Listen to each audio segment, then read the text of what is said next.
ओम नमो भगवते वासुदेवाय। सृष्टि के आदि में भगवान ने लोकों के निर्माण की इच्छा की। इच्छा होते ही उन्होंने पुरुष रूप ग्रहण किया। उसमें 10 इंद्रियां, 1 मन और 5 भूत से 16 कलाएं थी। उन्होंने जब योग निद्रा का विस्तार किया तब उनके नाभि से एक कमल प्रकट हुआ और उस कमल से ब्रह्मा जी उत्पन्न हुए।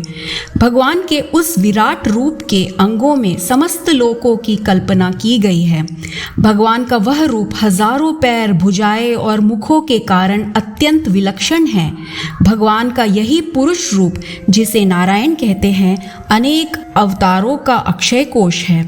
इसी से सारे अवतार प्रकट होते हैं। इस रूप के छोटे छोटे अंश से देवता, पशु पक्षी और मनुष्य आदि योनियों की सृष्टि होती है। उन्हीं प्रभु ने पहले सनक, सनंदन, सनातन और सनत कुमार इन 4 ब्राह्मणों के रूप में अवतार ग्रहण करके अत्यंत कठिन अखंड ब्रह्मचर्य का पालन किया। दूसरी बार रसातल में गई हुई पृथ्वी को निकाल लाने के विचार से सूकर रूप ग्रहण किया, जो था उनका वराह अवतार। उन्होंने देवर्षि नारद के रूप में तीसरा अवतार ग्रहण किया और नारद पंचरात्र का उपदेश किया। उसमें कर्मों के द्वारा किस प्रकार कर्म बंधन से मुक्ति मिलती है, इसका वर्णन है। उन्होंने नर नारायण के रूप में चौथा अवतार लिया।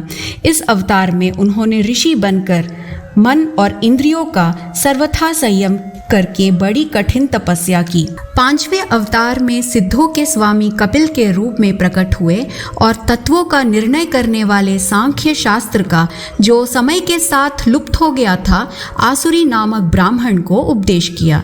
अनसुया के वर मांगने पर छठे अवतार में वे अत्रि की संतान दत्तात्रेय हुए। इस अवतार में उन्होंने अलर्क एवं प्रहलाद आदि को ब्रह्म ज्ञान का उपदेश किया। 7वीं बार रुचि प्रजापति की आकुति नामक पत्नी से यज्ञ के रूप में उन्होंने अवतार लिया।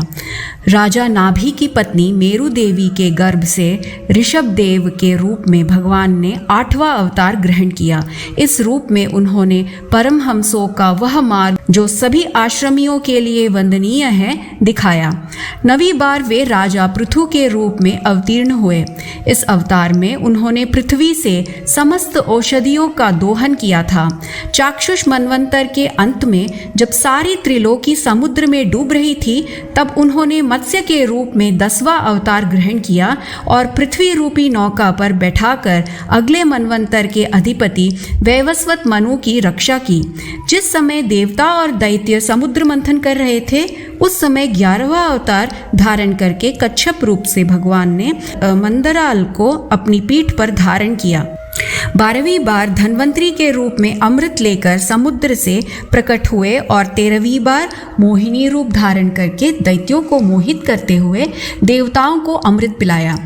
14वें अवतार में उन्होंने नरसिंह रूप धारण किया और अत्यंत बलवान दैत्यराज हिरण्यकश्यपु की छाती अपने नाखों से फाड़ डाली। 15वीं बार वामन का रूप धारण करके भगवान दैत्यराज बलि के यज्ञ में गए। वे चाहते तो थे त्रिलोकी का राज्य, परंतु मांगे उन्होंने केवल 3 पग पृथ्वी। 16वें परशुराम अवतार में जब उन्होंने देखा कि राजा लोग ब्राह्मणों के द्रोही हो गए हैं, तब क्रोधित होकर उन्होंने पृथ्वी को 21 बार क्षत्रियों से शून्य कर दिया। इसके बाद 17वें अवतार में सत्यवती के गर्भ से पराशर जी के द्वारा वे व्यास के रूप में अवतीर्ण हुए। उस समय लोगों की समझ और धारणा शक्ति कम देखकर उन्होंने वेद रूपी वृक्ष की कई शाखाएं बना दी। 18वीं बार देवताओं का कार्य संपन्न करने की इच्छा से उन्होंने राजा के रूप में रामावतार ग्रहण किया और वीरतापूर्ण बहुत सी लीलाएं की। 19वें और 20वें अवतारों में उन्होंने यदुवंश में बलराम और श्री कृष्ण नाम से प्रकट होकर पृथ्वी का भार उतारा। उसके बाद कलयुग आ जाने पर मगध देश बिहार में देवताओं के द्वेषी दैत्यों को मोहित करने के लिए अजन के पुत्र रूप में उनका बुद्ध अवतार होगा। जब कलयुग का अंत समीप होगा और राजा लोग लुटेरे हो जाएंगे, तब जगत के रक्षक भगवान विष्णु यश नामक ब्राह्मण के घर कल्कि रूप में अवतार होंगे। आखिर के 2 अवतार उस समय लिखे गए थे जब कली ने प्रवेश नहीं किया था। इनमें बुद्ध अवतार का होना हम सब लोग जानते ही हैं। भगवान के इस तरह असंख्य अवतार हुए हैं।